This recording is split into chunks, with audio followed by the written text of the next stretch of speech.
For the last week, I've been using the iPhone 6s. My experience with the phone is that it's been absolutely wonderful. It's been everything I could hope for in a phone and more. My initial theory with going down to the iPhone 6s is that because it's a little bit worse, a little bit less engaging than my iPhone 13, that I would stick with this phone and use it a lot less. And I was actually right, which is weird because I'm normally not right about anything like this. And I think there are a couple key reasons why this has happened.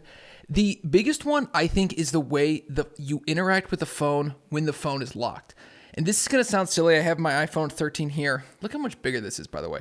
But I have my iPhone 13 here, and there are two different ways you interact with this phone. One of them is you look down, the notifications are already there. You can read the messages, you can read everything, and you don't have to interact with the phone. You pick it up, check it, and then you can put it back down. Whereas on the iPhone 13, I pick up the phone, and I have to Face ID unlock it, and then I'm interacting with my phone already. I'm already sort of like, is it unlocking? Did it unlock? I'm like lifting up on it.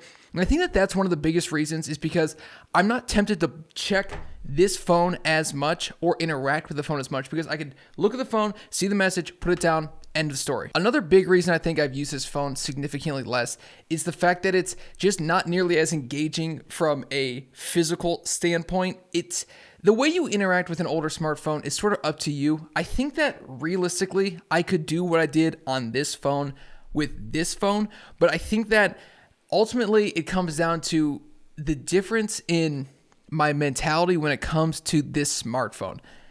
I bought this smartphone specifically to use it a lot less. And I have stuck to that so incredibly well. So well, in fact, that this is my 10th day of using this phone, and I have no intentions of going back to the iPhone 13. I have every intention of sticking with this phone. I found a really good pattern, a really good way to sort of work this into my daily routine without feeling like I'm lacking something or I'm missing something or I'm sacrificing on something. I've had a really remarkable experience, and I know that I've had this probably a couple times with some other phones, and I've ultimately go back to the 13, but I really only intended to use this phone for a week, give a review on it, and see what it was like. And now it's been 10 days, and I have no reasons of going back. I don't feel like there's any reason that I would go back. The rear camera is plenty good. It takes great photos, great videos. The battery life originally sucked. It's because the battery that came with the phone was the original battery that Apple installed 7 years ago when you first bought the phone. I bought a cheap one off of Amazon thinking, well, if this doesn't work, then I guess I'll just go back to my iPhone 13 because the battery life in this thing was literally like 15, 20, 30 minutes off the charger. It was completely unusable. It's currently noon and the batteries have 4%. And I've only used the phone for like 30 minutes today. Last night I went ahead and bought a new battery replacement for this. Hopefully that fixes it because the battery life it's so bad. It's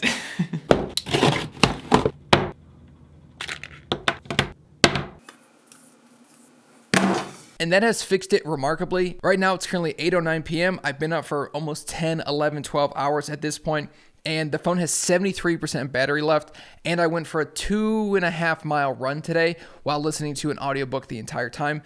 So the reason the battery is so high is because the phone isn't getting used hardly at all. So the battery life is really good on this phone because I'm just not using it. I mean, 75%, I've only used a quarter of the battery. To be fair though, I did charge this phone about 25% while I was in the car, so really I'd be closer to 50%. But still, for a phone that is 7 years old to have 50% battery left at nearing the end of my day, that's pretty good. A couple other things I love about this phone is just how small it is. I go on runs and I always take my phone on me because I think it's just best to have my phone. I like the way it tracks my runs. I like the way I can get in contact with my wife. I like the way she can track me if I feel like I'm getting nervous about, oh, I'm lost or I don't know where I'm at, if I'm running too late in the woods or whatever it may be.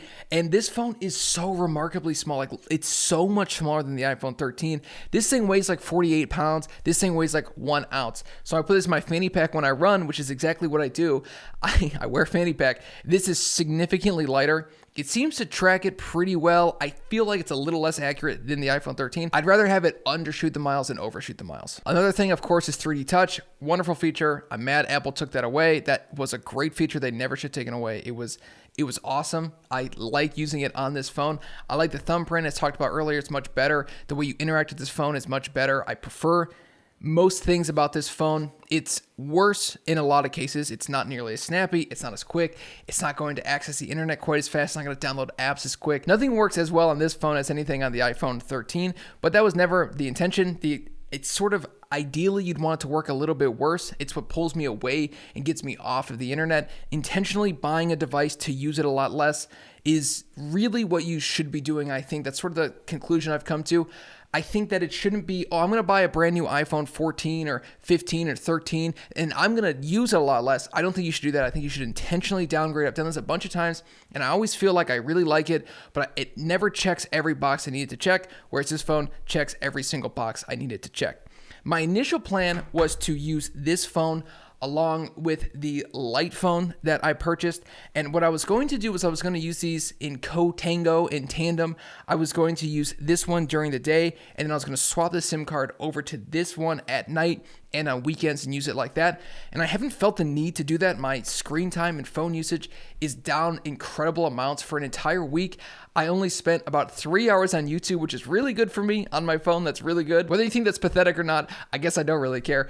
But it's been really good. My screen time has been really remarkable on this phone, and I really enjoyed it. I would suggest if you're looking to downgrade, but you want all the benefits of a smartphone, which is the thing that I wrestle with the most, because I can talk ill about smartphones all I want, but it's not really the smartphone. It's sort of what's on the smartphone that's so bad. The social media apps, those types of things. I think that it's possible to sort of minimize your current phone, delete all the apps on it, live with a little bit less on that phone. I have a tough time thinking it's going to work though, because you sort of already have these habits on this one phone.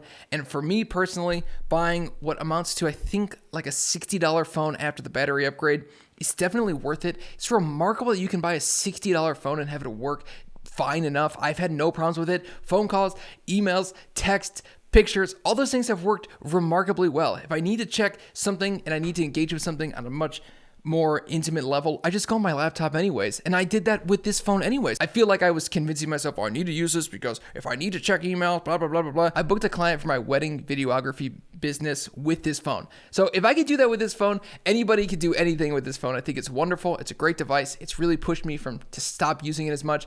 And I think it's something you should definitely consider looking into. iPhone 6s, while it doesn't have the latest and greatest firmware, all the apps are brand new. They're up to date, I believe, the most up to date they could be. And I've just really enjoyed using this phone. I think that this is something that I hope a lot more people consider doing in the future, because I've really enjoyed it. I've really enjoyed how little I've been on my phone. I've been way more engaged, way more involved. I feel like I've done a lot more. Just in general, I have 2 YouTube channels. I'm trying to run 2 different YouTube channels. I have a wedding videography business.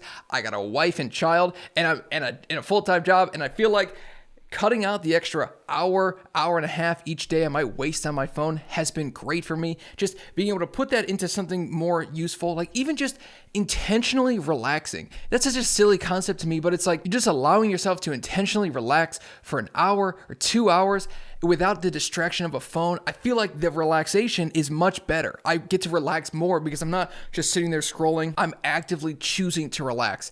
Or I get to put that time into work. I get to put that time into making a video for this channel, making a video for my other channel, potentially running ads, contacting people for my wedding videography business, all those things. And it's been really remarkable. I gotta say, it's definitely been worth it. And if you're thinking about doing the same thing, I think you should.